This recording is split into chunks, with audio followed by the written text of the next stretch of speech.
حکومت سازی کے حوالے سے جو بڑی جماعتوں میں بات چیت چل رہی ہے، اس وقت پیپلز پارٹی کی سینٹرل ایگزیکٹو کمیٹی کا اجلاس جاری ہے، جس میں وہ غور کر رہے ہیں کہ نون لیگ کے ساتھ شرکت اقتدار جو ہے وہ کیسے کرنی ہے۔ بلاول نے پچھلے چند ہفتے بڑی اگریسو کیمپین کی، اور اس کو چاہے نمبر آف سیٹس میں پنجاب کے اندر اس کی ریفلیکشن نہ نظر آئے، لیکن ان کی کیمپین کے اوپر لوگوں نے ان کو کافی سراہا۔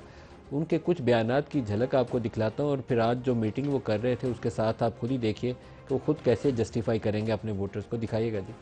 حکومت اگر بننا ہے تو انشاءاللہ تعالی پاکستان پیپلز پارٹی انڈیپینڈنس کے ساتھ مل کے حکومت بنائیں گے۔ یہ شیر والے قائد حزب اختلاف ہوں گے۔ انگریزی میں ایک کہاوت ہے کہ fool me once, shame on you, fool me twice, shame on me۔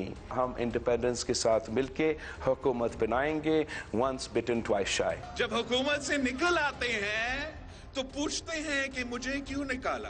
میں اپنا 15 مہینے کے کردار پہ الیکشن لڑنے کے لیے تیار ہوں۔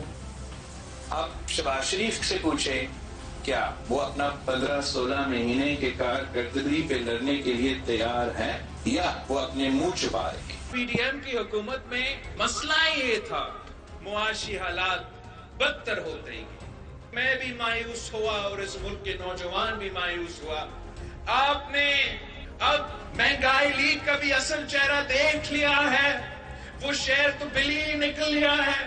میاں صاحب کا جو پہلے دور حکومت تھا، دوسرے دور حکومت تھا، وہ عامریت سے کم نہیں تھا۔ کوئی اور سیاستدان نہیں ہے جن کے ہاتھ صاف ہیں۔ میں واحد سیاستدان ہوں، میرے ہاتھ صاف ہے، نہ کرپشن کا کوئی داغ ہے ان ہاتھوں پہ، نہ میرے ملک کے عوام کا خون ہے۔